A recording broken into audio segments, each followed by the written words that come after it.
Гъзло. Гъзло. Я се обърни и кажи здравей. Добро утро. Кажи здравейте. Макси. Макси. Страхотно настроение се будиш, май. Какво си се нагъзил там? Обърни се, кажи добро утро.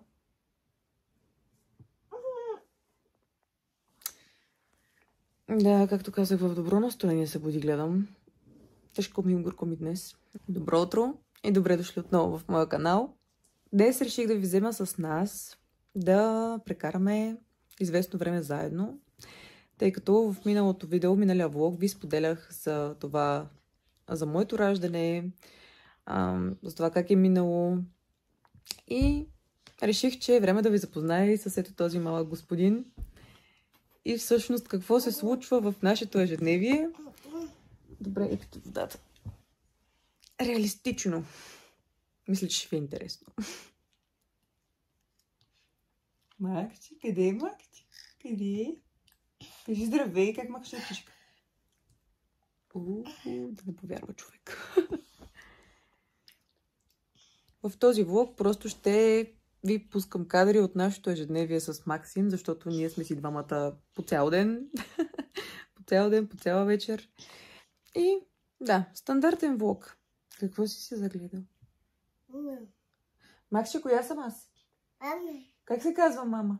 Не, да знаете, от тук насетне съм не. А ти на колко годинки си? Кажи на колко годинки си? С това пръще ли трябва да показваш? А на колко годинки ще станеш? На 2. С пръстите сме малко още. Какво се закатериш по мене? Вчера направих някакъв жалък опит да го подстрижа за първи път, защото той е на фризьор. Няма да трае. Знам си го този мискинин, познавам си го много добре. Така че ако ви прилича малко на опърпана кокошка... Какво сега искаш? Това ли искаш? Само като види калгела и се разтапя. Искаш калгел ли? Не. Добре, ставаме и отиваме на гърнето. Това е първата ни работа, след като сме станали и сме се поизлежавали известно време. Както сега. Махни биберонката и дай целувка. Айде, готови сме да вървим. Ето ни е първата работа. Да седнем на гърненцето, да се завием, защото ни е студено все още сутрин рано-рано. Рано-рано, колко да е рано? Колко да е рано? Днес спадо късно, мамо. Чакай ми колко часа. 9:30.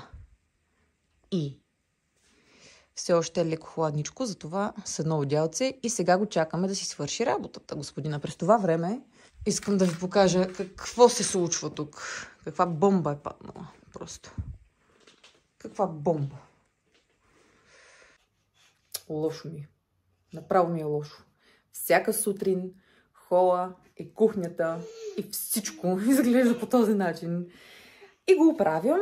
След точно 5 минути има-няма е същата работа. Сега, докато той е на гърнето, отивам да му направя закуската, защото след малко ще каже: мам, гладен съм. И трябва съответно да го слагам да яде. Да. И както предполагах, естествено, защото се случва почти всеки ден това вече нещо напоследък, тръгвам да правя закуска на Максим и няма вода. Водата е спряла. Вчера беше по същия начин, днес по същия начин, предвидих го. Предвидих го и въпреки, че го предвидих, не се подготвих. Да, ще импровизираме с нещо друго. Смятах да му правя, между другото, кисело мляко с круша, защото е запечен. Тук на 2 на 3 му измих една круша с останалата вода, която имаше. Ще му я направя с киселото мляко и това ще му е закуската, но тази вода просто всеки ден почва да дотяга. Успях да му забъркам крушичка, тук има настъргана круша цяла, кисело мляко и малко бисквитки от спелта. И сега ще се наложи аз да го нахраня, да не му давам той да се храни сам, защото когато се храни той сам, става всичко мазало, а ние както нямаме вода в момента, Не ми се мисли какво ще стане.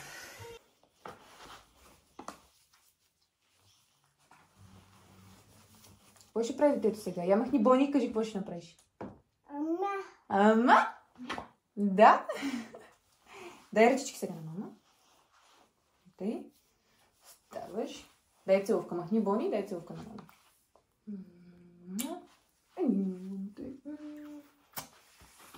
По принцип, всяка сутрин ние си имаме определена рутина. Тази сутрин малко се разбишкаха нещата. Но обикновено рутината ни е... като станем, слагам го на гърнето и докато е той на гърнето, аз му правя закуската. След като му направя закуската, слагам му в купичка с негова лъжичка или пък с ръце, ако е нещо като филийки. И сам си се храни. През това време, докато сам се храни, аз отивам в банята, взимам го с мен и започвам да се оправям, да си мия зъбите, да си мия лицето, да си сложа грижата за кожа. Просто това ни е стандартната рутина. Но сега, предвид, че нямаме вода, трябва аз да го нахраня, защото по принцип той се прави, айде чак толкова не мазал, но винаги има супер много храна навсякъде. И почвам да мия, съответно и него, и стола, и земята, и всичко. Затова просто реших сега аз да го нахраня, след което ще умувам как ще се измия аз себе си. С малкото вода, която е останала за пиене, най-вероятно нея ще използвам за измиването на зъби, на лице. Но така е, във Велинград тук сме свикнали. Не ми прави чак толкова голямо впечатление вече, че няма вода, но просто е изключително дразнещо, защото вчера, например, се случи така, че го приспах на обяд. И аз знам, че имам 2 часа свободни, защото той спи 2 часа на обяд. Знам, че имам 2 часа свободни, в които ще се изкъпя, ще се оправя, ще съм му направила следобедната закуска и ще излезем навън. О, да, ама не. Тък му влизам да се къпя, буквално всичко съм приготвила, шампуани, балсами, маски, щуроти, вече съм се съблякла с извинение, влизам, пускам водата и разбирам и осъзнавам, че там няма вода. И се хванах за главата просто, защото се издразних. След което, иди дойди, не стана работата, не можа да се изкъпя на обяд, къпах се в 12 вечерта, защото чак тогава можех да се изкъпя. Тоест, до 12 вечерта се оправих, иска да кажа, защото тогава пуснах и пералня, и миялна, и всичко, тъй като през деня нямаше как. И естествено, днес някакси имах предчувствие, че ще стане същата работа. Стана. Интуицията ми очевидно никога не ме лъже. Но ще видим до кога няма да има вода. Ще ви информирам. Предполагам, че няма да има вода цял ден. Ще дойде някъде към 5-6 след обяд. Ужас. Тук трябва да сме предвидими с тези неща. Така, тук имаме кенче с вода.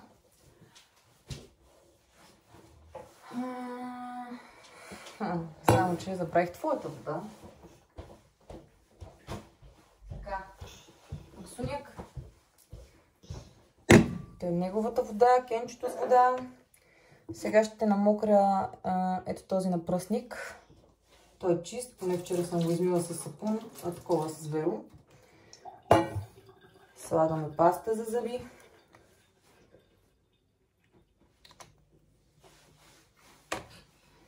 Какво за Бога е това тук? Крушата ти, Максим. Така. Еди сега пи водичка. Голямо е диване. Едва го удържам в някакви ситуации да прави каквото и да е. Сега ще видим дали ще даде да му измия зъбите. Айде сега да видим дали ще смеят хората. Такъв си мрънкалник. Но не бъде така си сикам, че си искам да влизам хубаво. Чекай сега да измием напръсника.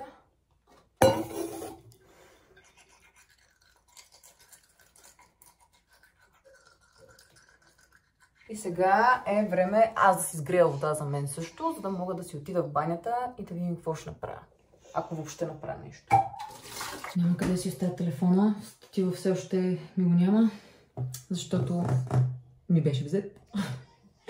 Но следващия път вече ще имам статив. Да, водата няма никаква. Сега ще видим какво ще направи Яница. Като първо пикника и така ще сипваме водичка. Изимаме си чечиците за зъбки. Поливаме така, колко да се намокри. След това взимаме водичка.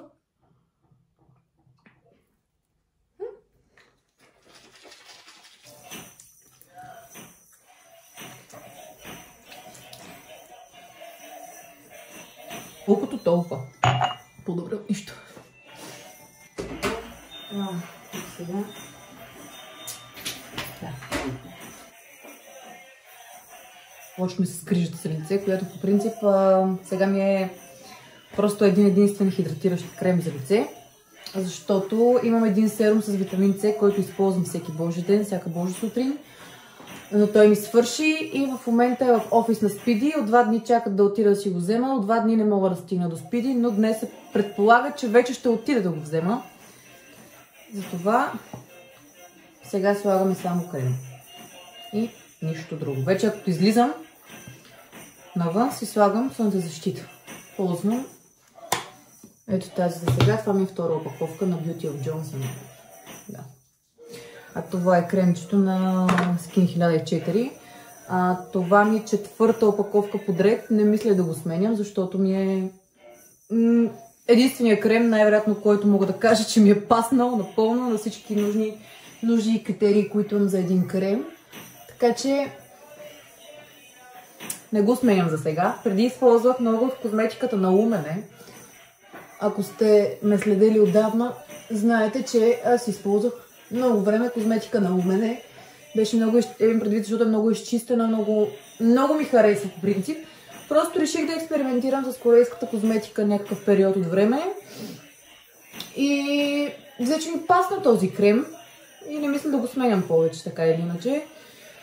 Някой път може да го сменя с някакъв друг, който да има малко разнообразие, нали? Но цялостно съм изключително доволна от този крем. Харесва ми и не виждам просто причина. Между другото е доста икономичен, защото е много мазен, много така, не мога да кажа, че е плътна текстурата, но си е доста мазничък и много малко количество трябва от него, за да се нанесе по цялото лице и да не стои тежко по него. Готови сме тук, отиваме към кухнята за следващата стъпка. Господина тук си шета. Макси, защо пак си с бибероната? Дай на мама Бони. Дай Бони на мама. Да, даже е набарал и празната кутия от диклак, която хвърлих. Да, разбираш, че си на възраст, когато е такива неща ти се вясват в къщата и рутината ти след като си продължил ето това. Първо, пиеме прахчета. Какви са тези чорапи тук? Пием си прахчето, после минаваме на едното хапче. Да, извинете, на другото хапче. Инжекцията след 2 дена, защото вчера ми поставиха първата. Спирта за инжекцията. И накрая се мажеме с диклак по 3 пъти на ден, защото... Какво е това тук сега? Защото просто... Вече сме възрастни хора. Надявам се да ми схващате хумора. Сега, както казах преди малко, минаваме към следващата стъпка от сутрешната ми рутина, моята сутрична рутина, защото на Максим рутината вече приключи и той сега, може само да видите, вече е домакиня. Отива при пералнята и почва да вади дрехите, да ги слага вътре, пак да ги вади, пак да ги слага, въпреки че в момента няма нищо, защото вчера съм ги простряла. Какво правя сега аз? Всяка сутрин взимам по една супена лъжица зехтин. По принцип си взимам екстра върджин зехтин. Сега в момента нямам наличен, защото ми свърши. И ще използвам от този, който готвя с него. Този е зехтин за готвене. Мазане, така че зехтин ще свърши работа. Защото аз имам проблеми с корема, откакто родих Максим, напрегнатото ежедневие. Всичко това ми оказа влияние върху стомашно-чревния тракт. По едно време даже ходих на гастроентеролог заради това, че не мога да отида до тоалетната по голяма нужда, като с дни, с седмици, като хората имам предвид. И просто това ми оказа много голямо влияние на корема. Започна да ме боли, затова аз си хванах някаква си моя цака, зехтин на гладно, една супена лъжица с топла вода. Топла вода, която си наливам от машината, кафемашината. С една супена лъжица ябълков оцет, който е обаче хубав ябълков оцет. Не ето такъв тип, който е салатен просто за салати. Вижте каква е разликата. Едни и други. Да. Изключително гадна на вкус е тази топла вода. Изключително отвратително ми е всеки път, като трябва да ги правя тези неща, но ги правя за мое добро, действат ми. На мен лично това много ми помогна. Също ми помогнаха и едни капсули, които ми изписа гастроентеролога. Всъщност, сега ще ви покажа. Не ги пия аз, в момента пия ги Георги, защото и той има някакви проблеми и тук нещо го боли чат-пат напоследък. Ето тези. Гастротера. Преди пие Гастритикс, но така и не мога да ги намеря тези капсули. Вече много време, всеки път са изчерпани. Накрая той ми каза, вземи си тези Гастротера. Пих ги 2 месеца. Извинявам се. 3 месеца ли ги пих? 2 месеца ли ги пих? Не, 3 месеца ги пих. Точно така. 3 месеца пих по 2 капсули вечер след хранене. След което сега ми се пада да направя почивка от 2 месеца. Тоест аз ги спрях април, май и юни няма да ги пия. И юли месец отново си започвам да ги пия, като няма да ги пия вече по 2 капсули, а по една като поддържащо, то да бих казала, че е лечение, но като поддържащо така просто за по-добро храносмилане. Но всички тези неща, които станаха с храненето, с промяната в ежедневието, с лекарствата, които трябваше да приемам, цялото разбишкано ежедневие, цялата разбишкана рутина и това, че вече не живея живота, който съм живяла преди. Тренировките ми липсват, загуба на мускулна маса, цялостно не се чувствам окей в тялото си. Всичко това си го казва влияние в един момент на стомаха. На мен това ми е най-слабия орган. Винаги, когато стане нещо, ме удря първо в стомаха. Или ще ме заболи, или ще ми се възпали гастрита. Или, да, все нещо ще стане с стомаха ми. Така, започвам да си правя буламачите.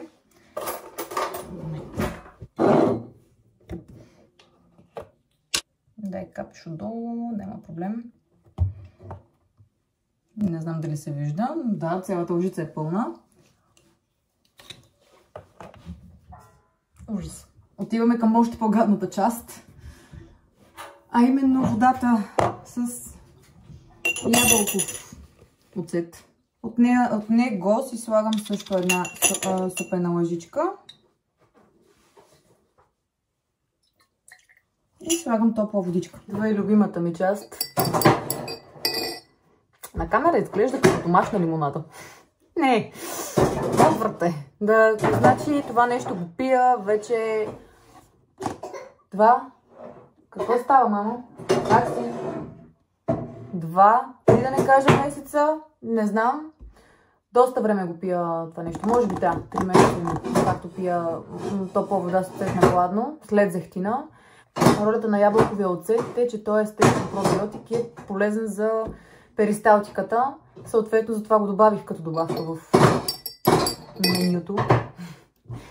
И да, обаче е много кофти за пиене. Предупреждавам ви, ако някой иска да опита, топла вода, не гореща, оставих малко да стине, дори излях малко и разредих с хладка вода. Но не е най-приятното нещо на света, което бихте могли да правите всяка сутрин. За сметка на това пък обаче е доста полезно. Максим всеки път ми се смее, като ме види да пия. Между другото, пия го с слам, това не го пия така директно от чашата, за да мога да си предпазя зъбите от киселината. Да знаете, имайте го предвид и това нещо.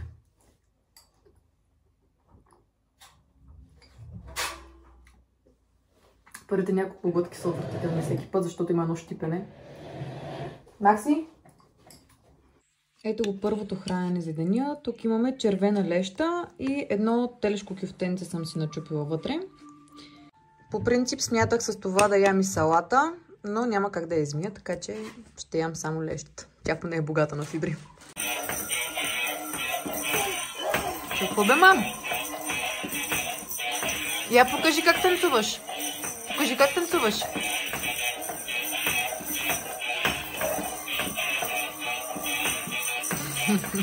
Стана време и за второто хапване на господина, който вече плаче, защото е гладен.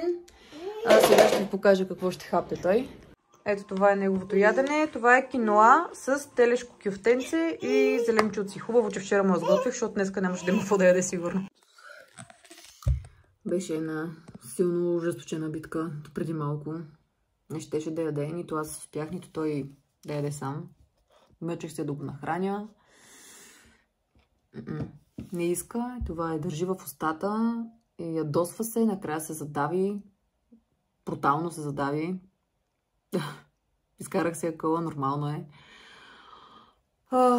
И си казах, просто няма да те мъча, щом не ти се яде, няма да ядеш. Нали, на максимум казах, щом не ти се яде, няма да ядеш. Съответно, смених му памперса и в момента спи.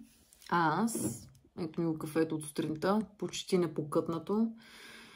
Е време най-накрая, в момента е 2 часа, само да подчертая. Тепърва ще сядам да пия кафе. Сметнете за какво говорим. Аз затова и не пускам много кадри от цялостно какво се случва около нас, защото е нещо страшно. Той само да ми види телефона и почва да го дърпа, иска да го взима. И да, малко е такъв. Затова в някакви моменти имам предвид, не винаги, но в някакви моменти само като го види, просто иска да го вземе и става страшно. А аз искам тук да го занимавам с играчките, да играе, да не се фокусира върху някакви екрани. Колкото мога го опазвам, обаче вече напоследък от известно време започнах да му пускам не филмчета, песнички, детски песнички под формата анимация от един канал Брамозавър, мисля, че беше, се казваше. И там едно видео с Хей ръчички, Хей ги две му го пускам. И той така поне 10 минути е така гледа. А аз имам време да си отдъхна в тези 10 минути, след което му спирам анимациите и почваме да се занимаваме с играчки. Естествено, не е много доволен от факта, че съм му спряла музичката. Но така е, това е. Трябва да се развива по някакъв начин ментално. Аз се стремя да го развивам в реалния живот. Не искам да е обсебен от екрани, но случва се понякога, че и повечко време гледа. Но наистина всяка майка ще ме разбере. Не е лесно. Наистина не е лесно, особено когато си по цял ден постоянно с бебето. В един момент просто искаш да имаш едни 5-10 минути почивка, където просто да седнеш, да се заредиш, да заредиш малко батериите, за да може да станеш и да го подхванеш наново. Звероукротител, с две думи.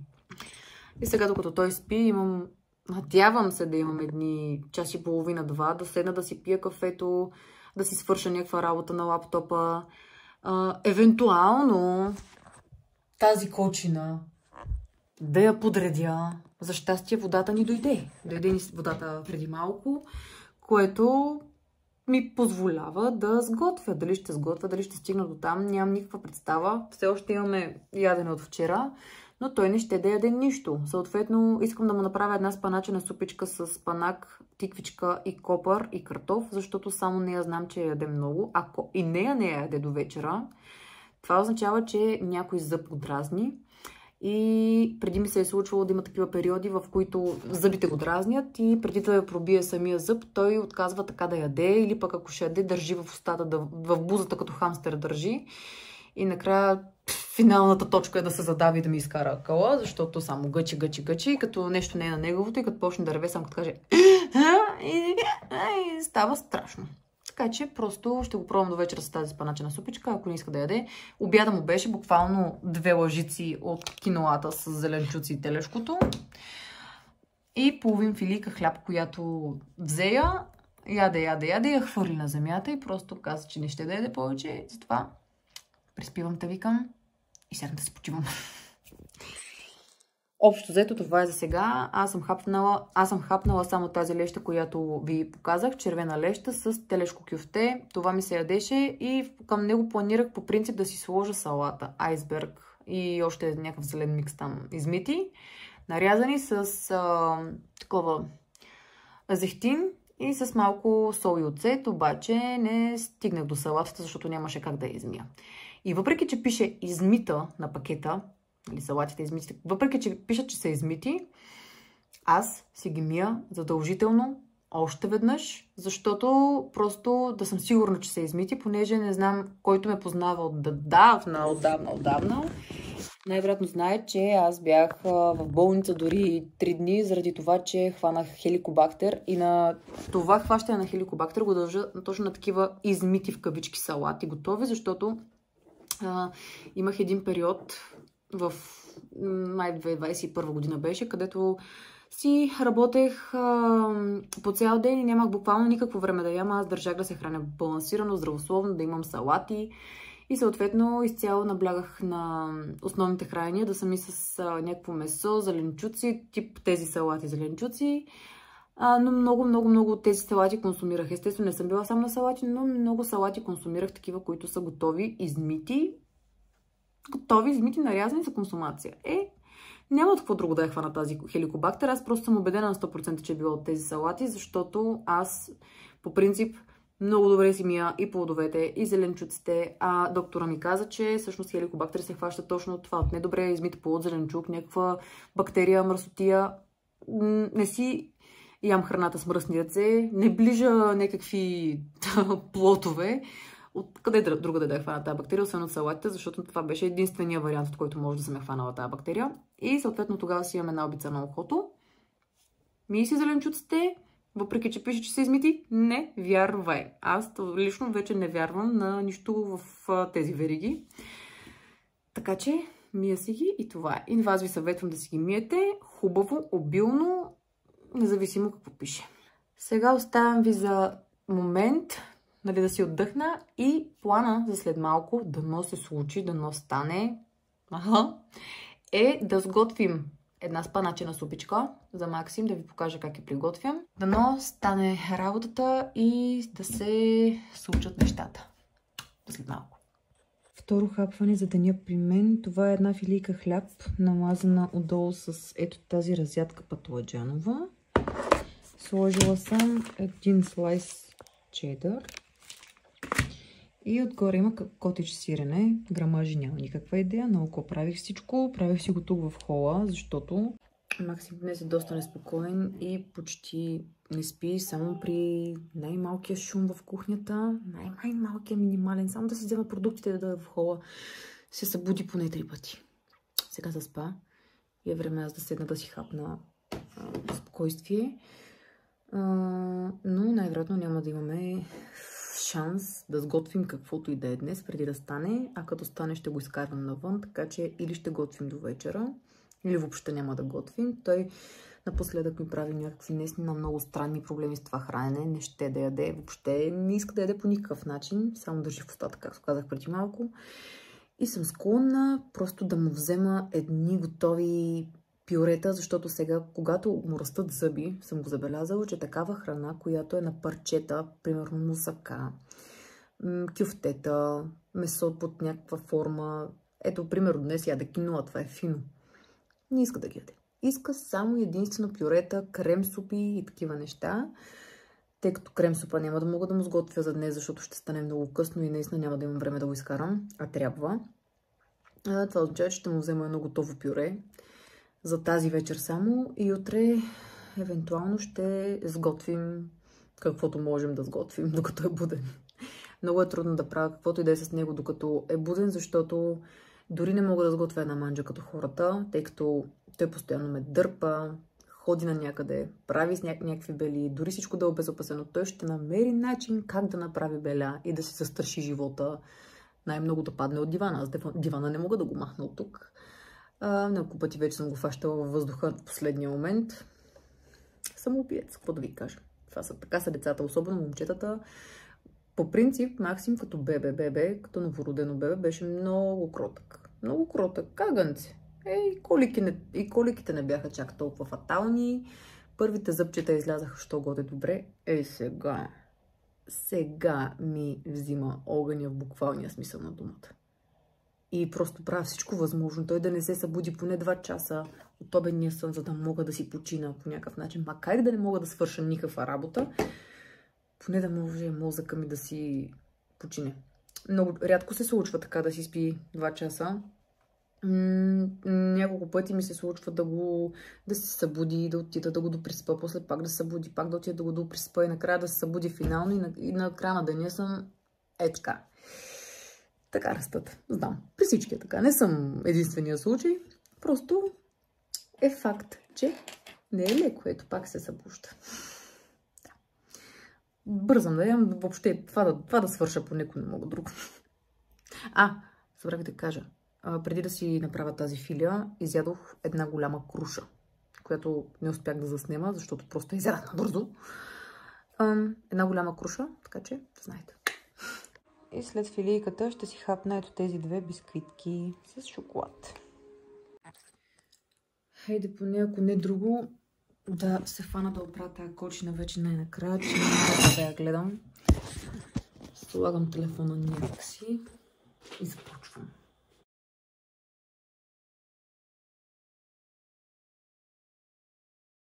Сега да оправим и тази кочина тук.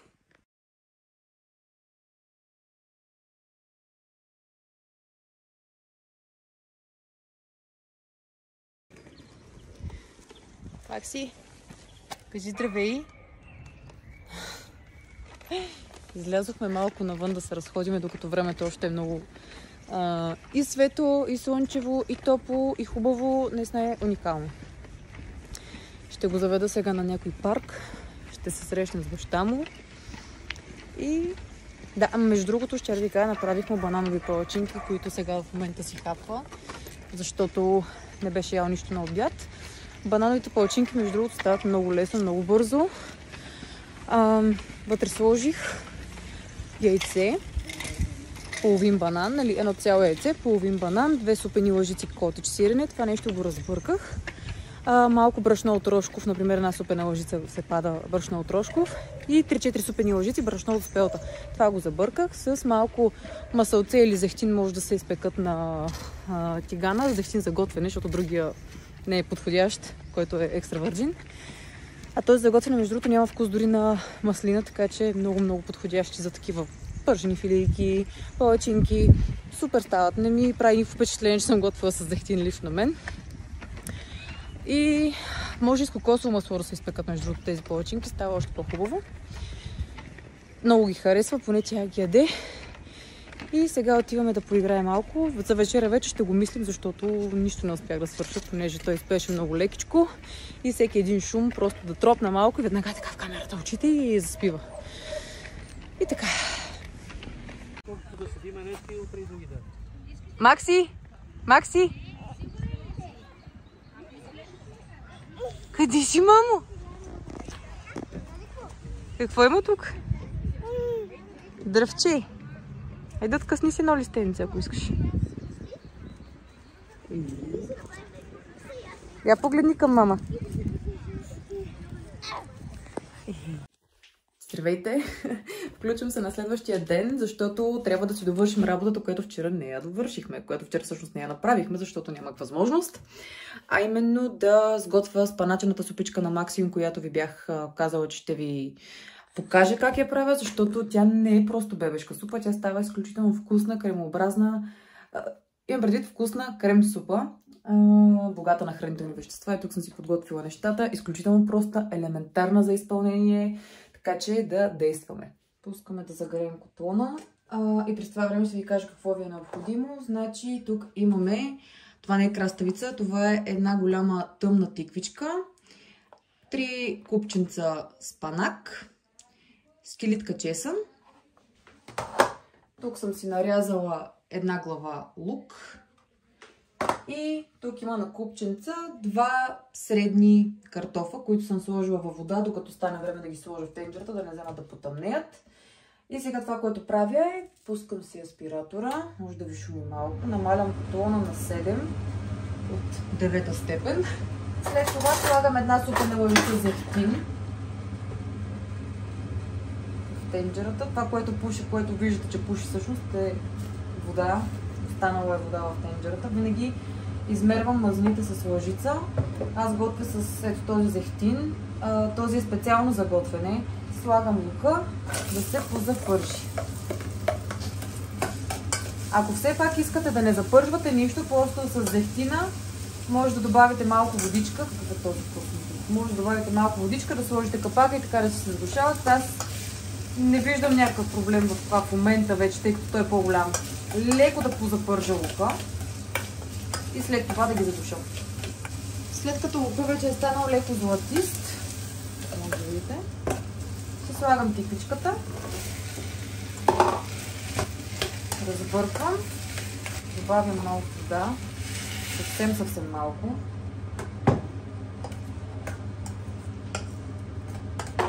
Слагам си спанака. И така ги оставям да се задушат за около 10 на минути с съвсем малко вода, за да може да не им се изгуби вкуса. След като са се позадушили малко зеленчуците, си добавям, тук съм си приготвила в тази кутийка, тук има сол, магданоз и копър. Друго няма. Сол, магданоз, копър. Прибавям ги и развърквам. След което си добавям директно и картофите, като предварително ги изцеждам. И вече доливам с вода.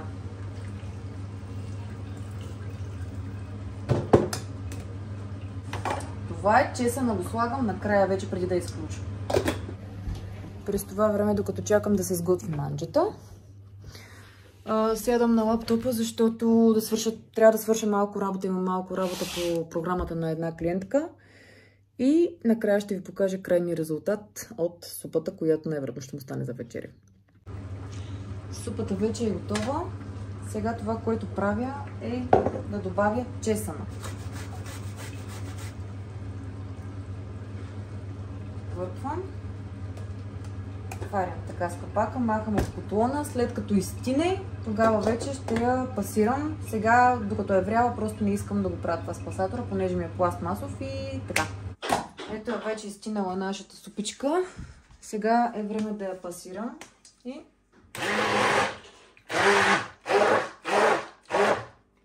сме готови.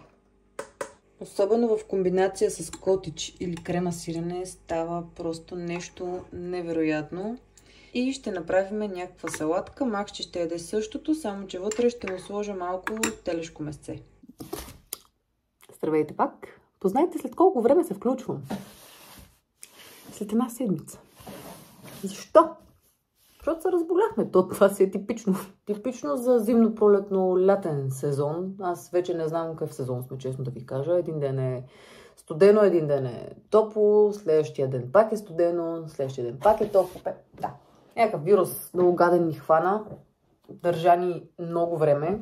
Но ще ви върна малко пред история, защото все пак този влог е идеята да видите, всъщност да ви разкажа как минава нашето ежедневие, какво се случва с нас, какъв ни е текущият начин на живот. Ами като цяло абсолютен хаос. С детето абсолютен хаос. Аз почти не мога да включвам кадри, защото да си изкарам телефона и веднага го взима. Т.е. не го взима, а го дърпа и се дразни, почва да реве. Решавам да си ги спеста понякога тия неща, защото да, всяка майка ще ме разбере тук. Малко пред история ще да ви кажа, че преди ще стане месец вече, много ме болеше главата. Да, почти месец ще стане вече. Много ме болеше главата. Имах един период, в който наистина много ме болеше главата. Ей тук отзад. Всяка вечер, лягайки, започваше една много специфична болка по целия врат и така ходеше нагоре към главата, само отзад. Абсолютно само отзад. И тази болка беше и през деня, и вечерта. Обаче вечер легнах ли, особено като се завърта наляво беше вече пика. Много ме болеше. Почти не можех да лежа наляво. Както и да е, отидах на невролог. Намерих време да отида на невролог една седмица след като установих, че започна да ме боли главата. Де факто у мене една седмица ме болеше главата, след това отидах на невролог, защото просто нямаше как по-рано. И първото нещо, което ме... прегледаме човека и вика, дай ти измера кръвното. Погледна ме така, вика, бе. И чакай пак ти го измера. Па ме погледна. Питам, какво? Викам, много ти е високо кръвното. Какво е това кръвно 140? Аз викам ли, докторе, чувствам се в момента прекрасно. Дори. Нито ме боли глава, нито нищо. Действително се чувствах прекрасно. И те се гледа така, очуди се малко. И както и да е, вика, приемаме го, че е инцидентно. Приемаме го, че е инцидентно. Изписва ми хапчета една камара за пиене, да може... Според него това беше някакъв захванат нерв или нещо мускулно и човека ми изписа хапчета плюс инжекции, които трябваше да приемам в рамките на една седмица. Значи една камара хапчета бяха наистина много... Зле ми се отрази на корема това нещо, защото отразиха ми се на червата пак тези хапчета. Отделно инжекциите допълнително започнаха да ми дигат кръвното, както и да е, спря ги. Нормализираха се там някои неща, обаче на мен започна да ми става все по-зле. Това говоря ви в периода, в който снимам влога вече. Тоест вече бях започнала да го снимам този влог. Но тези моменти просто не съм ги качила, защото то ти е лошо. Просто последното нещо, което исках е да снимам, каквото и да е. Затова сега ви споделям, за да знаете какво се случва и какво има зад кадър всъщност при нас сега. И просто ми ставаше много лошо до един момент, в който аз просто реших да отида на кардиолог, защото една вечер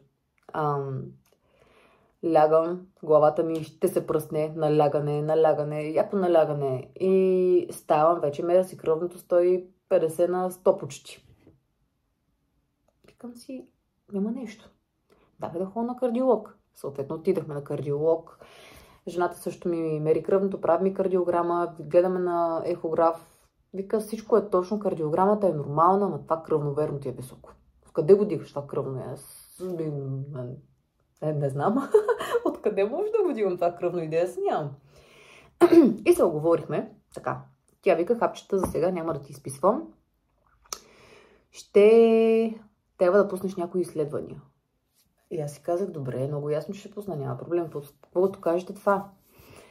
Съответно не ми изписа хапчета, даде ми какви изследвания да пускам, обаче аз понеже съм си кърък, естествено, то ми дойде цикъла. 2 дни по-късно след прегледа. И нямаше как да отида да пусна съответно изследвания. Трябваше да изчакам да ми мине, обаче моят цикъл след раждането стана много дълъг. 7 дена, 8 понякога. И съответно трябва да изчакам една седмица, 8 дена включително. То се падна сега събота и неделя. Пак не мога да си пусна изследвания нито днес, нито утре. Тоест нито утре, нито други ден, защото днес още не мога. И докато трябва да пусна тия изследвания, аз продължавах да дигам кръвно. Продължавах. Много ми беше зле, много ми беше лошо. И в един момент тя ми каза, трябва да пиеш хапчета. И ми изписа едни хапчета, едно сутрин пия. Вече съм на хапчета за кръвно, да ви се похваля. Благодаря за аплодисментите, няма нужда. Обаче, дано да не продължавам с тези хапчета, защото не искам да спиквам още от сега с тях. Докато намериме причината каква е, за да го дигам това кръвно, трябва да минат изследвания. Т.е. да отида да пусна изследвания, да се види какво се случва с мен. И ето тогава вече да преценим за хапчета ли съм, не съм ли. Обаче докато стане време да ги пусна тия прословути изследвания, трябваше да го контролирам това кръвно по някакъв начин. Не можеше да карам с 150 кръвно всеки ден, гледайки бебе. И се принудих и сега в момента пия хапчета за добро или лошо. Така. Утре, понеделник отивам да си пусна изследванията и ще видим какво ще се случи, какво ще ми кажат. Се надяваме, че всичко ще е наред, ще ви държа в течение. Но понеже стана много дълъг този влог, какво ще се случи с мене, какви са ми резултатите и така нататък, това ще е вече в следващия влог, който ще кача, защото наистина този стана 1 час. И да, като цяло, общо взето така ни минава ежедневието на нас. Такъв период е, ще мине, всичко ще е наред, всичко ще се оправи. И отново ви благодаря, че бяхте с мен до край и ще се видим в следващото видео.